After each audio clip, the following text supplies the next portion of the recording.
the BiddieCast. This is your Week 7 preview. Your host, Dave Fess and Sean Klein. Dave, this is not looking good for me over here. We made a bet last week. Yeah, Would you like to remind people of what the bet was while I get everything set up? Yeah, sure, absolutely. It was a simple bet. It was a bet that's very similar to the bet Anton and I had earlier in the season, where Sean and I played this week. Real simple. Loser does a strikeout. And Sean got smashed. I mean, he had a chance going into Monday night if Zach Moss put up like 35 points. But I did not have a chance Monday night. So you didn't do well. So remind me, what is a strikeout? Strikeout is, it depends on who you ask what the order is, but you take a hit of marijuana, drugs, any form, drugs, sure. I guess you could do cocaine if you wanted to. And then you do a shot and drink, have a drink, beer, mixed drink, whatever it is. You finish those, and then once you finish those, exhale your shot. So the only alcoholic drink that I have is a Mike's Hard Lemonade. I mean, I guess I could make a drink. No, that's fine. I mean, it's here's the thing: it's a little tougher than normal beer because it's got carbonation. It's a little sweeter, so it's not as easy going down. Can I pour it into a glass to make it a little bit easier? Sure, I'll allow it. Right. There's no reason not to. Right. Bottles are hard to drink out of, especially when you're doing Yeah, I mean, it's clearly if you were getting iced, that'd be there's no talk. You do it. Oh yeah, no icing. You have to use the bottle. Josephine's very excited to see this. I'm glad someone is. All right. I don't know if you can see. Let's see if I can bring this down a little bit lower here. So what are you doing a shot of? This is Milagro Tequila. And this is your standard weed pen. Okay. Yep. Josephine knows. She knows. So yeah, this is what I got going on here.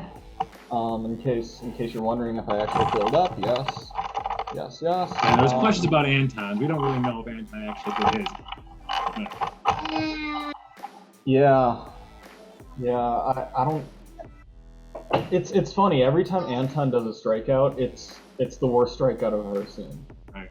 Well, we'll see if you can do better than him. Let's get this going. Okay.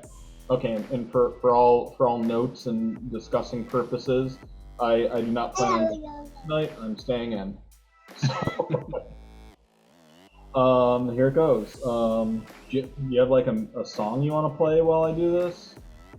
Or you can sing a song. Josephine can sing one. Yeah, we'll just let Josie. We'll let Josephine. Here we go. Cheers. To your win.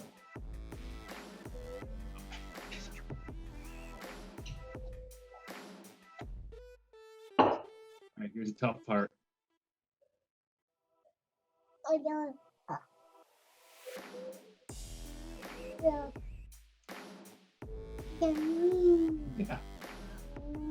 Yeah, Sean. Impressive. Remember? At least you didn't almost puke off the balcony like Anton did last time. Oh. I'm like sweating. I'm sweating from my eyes. Get the meat sweats? Oh, I got the eyeball sweats. Oh. All right. Well, that's a great way to start week 6 of the BiddieCast. Now it's time to get a breakdown, a quick review of how week 6 transpired. Let's get into the week 6 action here. Oop, it looks like I need to start the slideshow. First game of the week. That's us. That's the reason why I just had to do a strikeout. Dave, Dak Prescott, Noah Fant, Kirk Cousins, everyone coming through for you that week. My team just laid an egg. You sure did. UK Bills up against It's My Year Bitches. UK Bills getting the high score of the week, 182-5. Big game from Cooper Kupp. I mean, Cooper Kupp has just been. He's always putting up good games, you know? Cooper Kupp and combine it with Matthew Stafford. Of course, Matthew Stafford has a good game. Kupp's going to have a good game. I also had Joe Burrow. Sneaky Joe Burrow. Buffalo Angela gets back in the win column, 137 to 130 over Ben Sad's itty buddy TE by committee. People getting it done. Jalen Hurts, always sneaky player, moving up there. The games don't look good, but he keeps putting up those points. And then of course DeAndre Hopkins. But boy, does she have a tough week coming up with some byes and some injuries. Sure does. And moving on to the hottest team in the league, number one in all our hearts, Double D getting a big victory over Bendit like Beckham. Look at Double D getting huge game from CD Lamb. CD Lamb, I mean, quickly becoming one of the best wide receivers in the league. Definitely the best receiver on Dallas.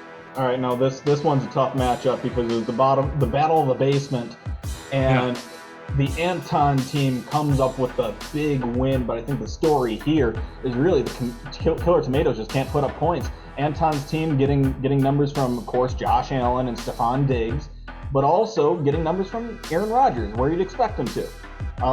But Killer Tomatoes just need to start putting up some points. Yeah, it's going to be tough for him. Looking into the standings, UK Bills leading the points race. But will they move up the power rankings because of it? Because there's a big cluster at the 3-3 spot. Sure is.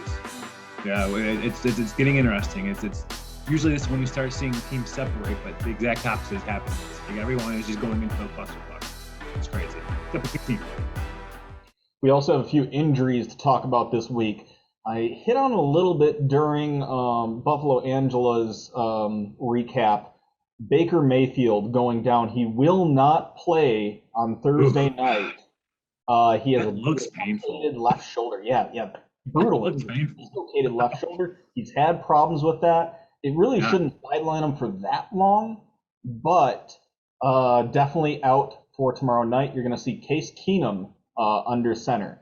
But the quarterback position is not the only one with troubles on the Cleveland offense. Dave, you want to talk about the injuries to the rest of the team? Because you have Nick Chubb, Kareem Hunt, Jarvis Landry's on IR, Odell Beckham's.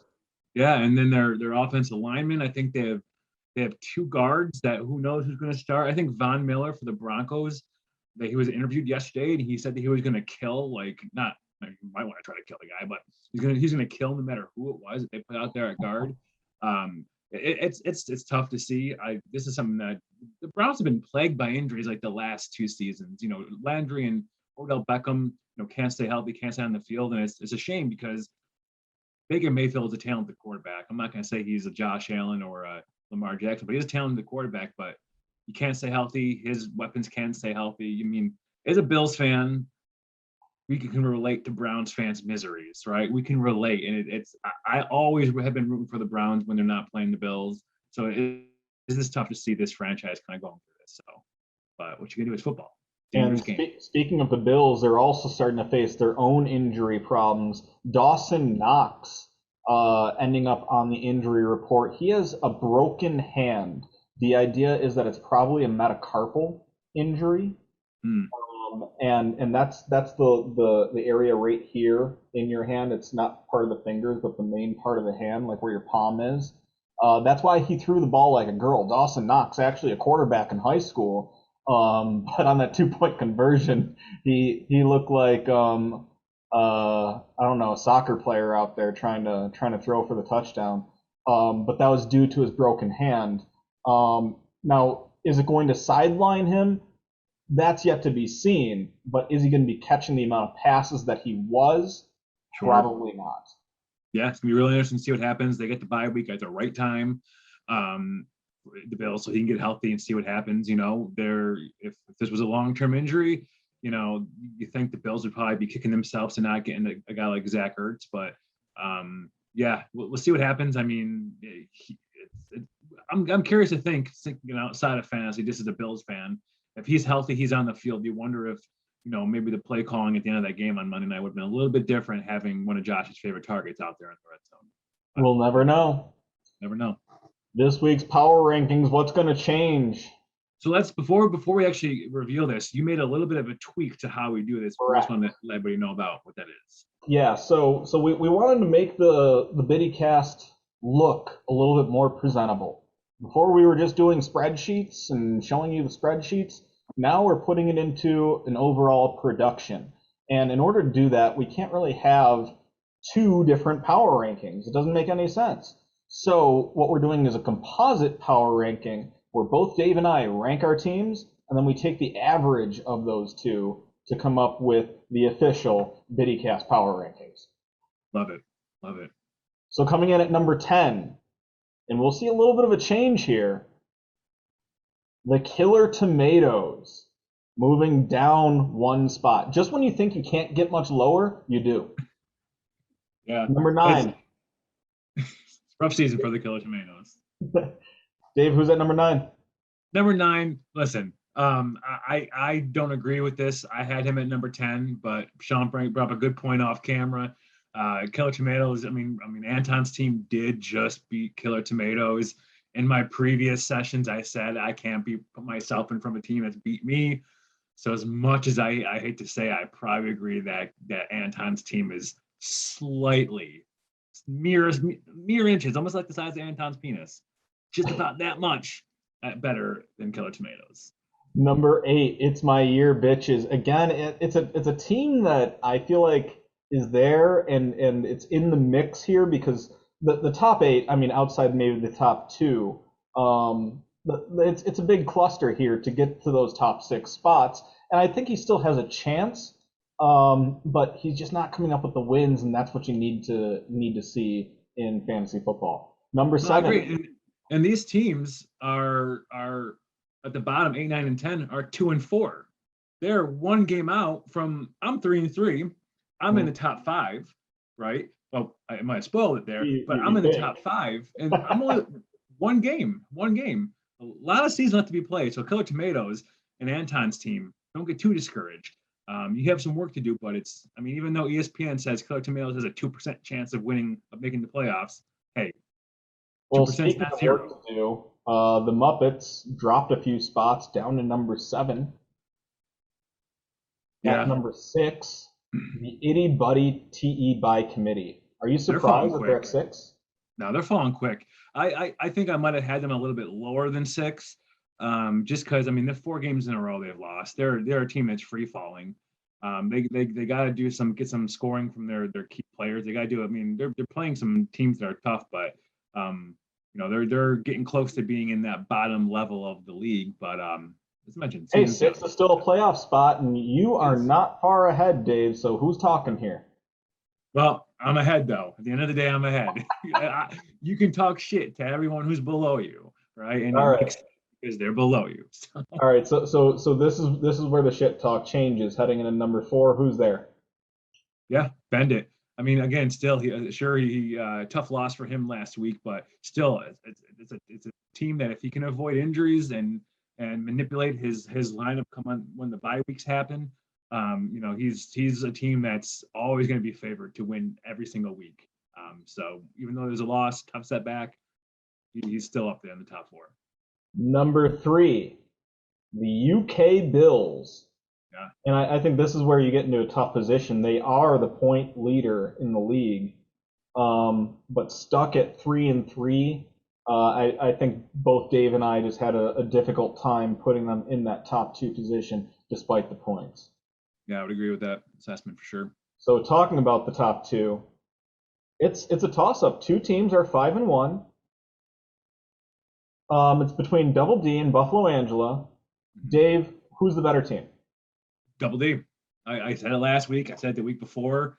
The hottest team in the league, right? We had Angela ranked number 1 for the first 3 weeks because she won 3 games in a row. She was scoring a lot of points. She had to put her there. Double D hasn't lost, right? Since 4 games in a row. He hasn't lost since week 2. He's rolling. He's rolling through these games. Maybe he's 5 in a row. I don't even know. but I mean, it's tough to really say that there's a better team Yeah, right yeah, now. he's won 5 in a row. He has one loss, and it was to me in week 1. Yeah, yeah. How can you The only argue team to that? beat Double D. Yeah, Double D. I mean, he's got a great team. I'm rooting for Double D all day long. He's the Cleveland Browns in my fandom. Love to see him. By the way, according to ESPN, 99% chance of making the playoffs. Double D. There you go. There you go. Getting into this week's picks, and I forgot to update our scores here, but you are way ahead. You have 16 wins, and I only have 9. Right. So I think what we're gonna have to do is once you concede the season, which is probably gonna be in a few weeks, once I have my Christmas tree up live on the BiddieCast, I'll have the ornament you buy for me, and I'll have The like a ornament video. hanging presentation. Yeah. Oh, embarrassing. All right, this week you got Bend It Like Beckham against the Muppets. You're taking Beckham. Yeah. Uh, Yeah. I think I'm not going to Beckham's. bet against myself. I think the Muppets have lost 2 in a row that were really close. Um, I think they're still a good team. They don't belong at number 7 for sure, which is where they're ranked in the BiddieCast power rankings. But they got to come up with a win here, and Big game. Big game. maybe some bye weeks will help them out. It's my year, bitches, against Double D. Woo. This is gonna be a good game. This is gonna be a real good game. But I'm riding the Double D train. Said it last week. Say it again. You know what? And I said it last week, and apologies to you, Derek, but I beat you in week 1, so I think I have the right to say this. I think your team's a fraud. I think it's completely fraud. And so I'm taking Paul on this one. I think it's my year, upset bitches, alert. and this his week. Upset alert. This is a big upset. Love it. Love to see it. The Knob Slobbers against Buffalo Angela. Man, I'll tell you. You always So, say you're never going to bet against yourself. and I'm not gonna stop that trend. I'm always gonna bet for myself here. But this is a tough week for me. This is bipocalypse. I have so many players on bye, and then Kareem Hunt goes and gets injured, so I had to reshuffle so many things. Right now, I don't even have a defense on my roster because I'm waiting to see what happens with a couple guys, like mainly Deshaun Watson. Usually midweek he is listed as out, and I can stash him on the IR and then go pick up a defense. But it's tough. Angela's in the same boat too, right? So some of the Yeah, players. I was just going to say, if you think you're having problems, Angela has Mike Williams out, Baker Mayfield is out, Delvin Cook is out. She's got hella problems coming up this week. That just I don't know how she's going to fix them, and she hasn't dipped into free agency too much. She also has Rob Gronkowski, who's clearly going to be out. I mean, he had broken ribs, so even if he does somehow play, he's not catching balls. So I don't even know if she's gonna be able to field a roster this week.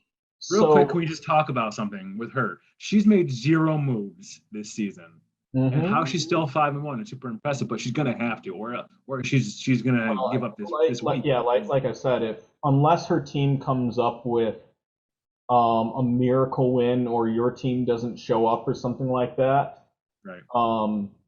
I don't see how she comes out with the win, just because there are so many players, both from injuries and buys, that are plaguing her team right now. So I just can't see a win from Buffalo Angela.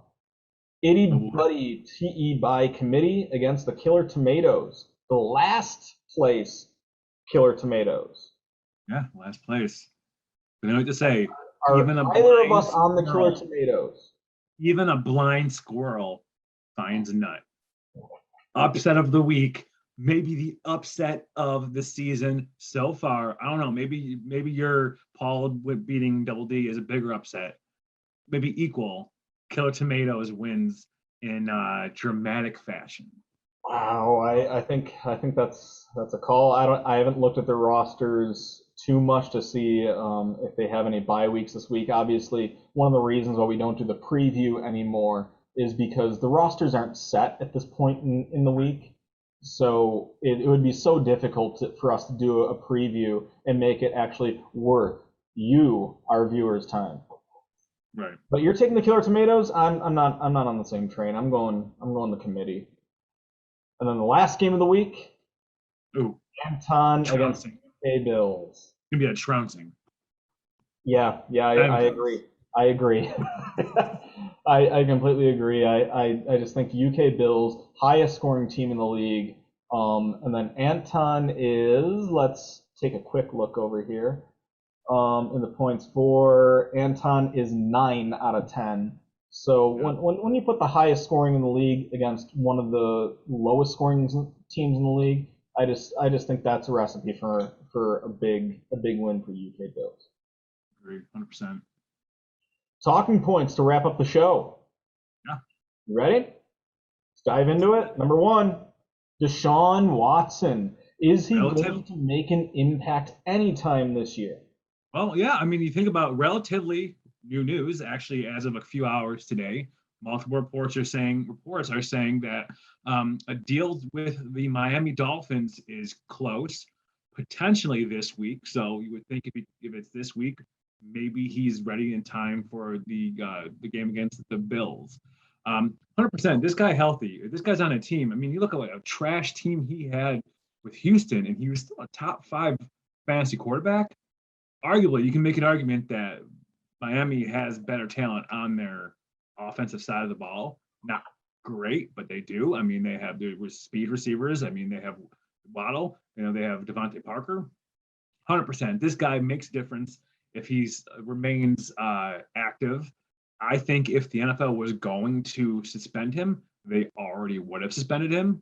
He's not playing because he's suspended. He's not playing because he doesn't want to play for the Texans, and the Texans are willing to bench him, keep him benched until they get an offer that that makes sense for them. And it looks like that's going to happen. And I think nothing's going to happen to him because these lawsuits are going nowhere. So the NFL is like, well, I still think that the NFL will suspend him. How many weeks? That's completely. Might not happen until next year. Very good chance it doesn't happen until 2022. There is, but I think if that were the reality, Houston would have started him. It doesn't hurt them to start him, even if he doesn't want to play for them. Even if they're looking for trade bait. Like you want to show off your players' skills. So I don't know what's really going on there, and I do think Watson gets traded, but I don't think he plays this year. I think he's refusing to play for the Texans. So you can find him all you want. You cannot force a guy to play for you. He doesn't want to play. Training camp or something? He showed up because otherwise, like he showed up, but he didn't participate at all. He just showed up as like to say, "Hey, I'm here at camp. You can't find me for not showing up because I'm here." I don't know if he participated in any drills or not, but he doesn't want to play for them, and they're okay with that. Again, I'm not fully abreast on that entire situation. I just think with all those charges looming, I do think the NFL puts a hefty suspension on him, at least until maybe those cases start moving. I just don't think the NFL wants to deal with the backlash or potential PR fallout from letting Deshaun Watson play games and make more money. Before we move on to the next point, I mean, I get that and that makes sense, but I mean, you can't really suspend a guy for something that hasn't been proven that he's done yet. At this point in time, it's all hearsay. The NFL has done it many times before. So the bottom line is, you don't know how the NFL is going to roll. You just don't. You have no clue. It could be a slap on the wrist, or it could be a 20-game suspension. Who knows? But anyway, let's get into the second talking point, because this is on a completely different subject, and it has to do with fantasy football itself. Now, in the itty bitty fantasy football league,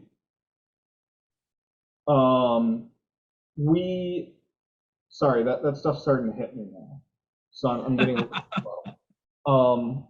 We have a 2 running back system, 2 wide receivers, and 1 flex. Due to all the injuries that I think every team is suffering right now, I don't think there's a single team in this league that hasn't had an injured player that they're like, shit, what do I do?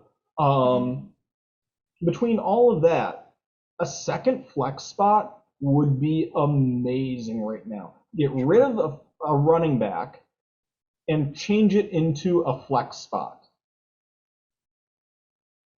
Sure, you could do that, or you could potentially make the tight end spot a flex spot too. Because tight end, think about tight ends. We've talked about the show plenty of times. There's 3-4, and after that, there's a huge drop off, right? And if you get one of those 3-4, you would start them in your flex position anyways. I think that's part of the strategy, though, if tight end is there. And it's also part of the strategy of putting running back, that second running back position there, is to put a higher value on running backs. But what we're seeing this year, and we also saw this a little bit last year too, and maybe even in seasons past, that running backs are incredibly unreliable. So it's really difficult to put a premium on them in the draft. But at draft time, you kind of need to if you need to fill both positions.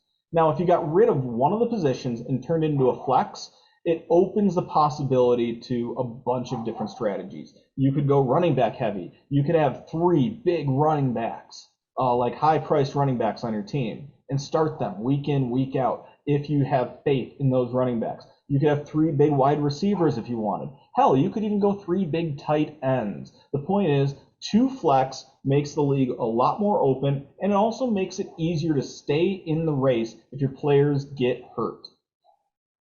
Sold me. You sold it to me. I'm on board. I'm on board. Love it. All right. The last point is the Dweeb Award. You want to talk on this one? Yeah. So everyone knows it's no secret. I have an elephant in the room because he's admitted to it. Rob so far is the Dweeb of the year. 3 out of the 6. Yeah, 3 out of 6 Dweeb Awards have gone to Rob. Rob and I were talking at work, and Rob had probably joking around, but I'm going to take it for serious, where he said that if he gets the most Dweeb Awards, he will buy a trophy for the Dweeb Award, which I love. I'm in a league that has like a toilet bowl trophy where the person who's in last place gets it, just as a fun shits and giggles. I'm in last place. Here's this godforsaken stupid trophy to show for it. I love the idea. I think we could take this Dweeb Award. Whoever has the most amount of the Dweeb awards throughout the season gets it at the end of the year, just like you get the trophy if you win the championship. I like the idea. I think it's something a little extra fun. I like doing these Dweeb Awards. I know we have a couple of people that still owe them. Of course, Angela, you get plenty of time. I know that you're either about to have your kid or already had your kid, so no rush on that.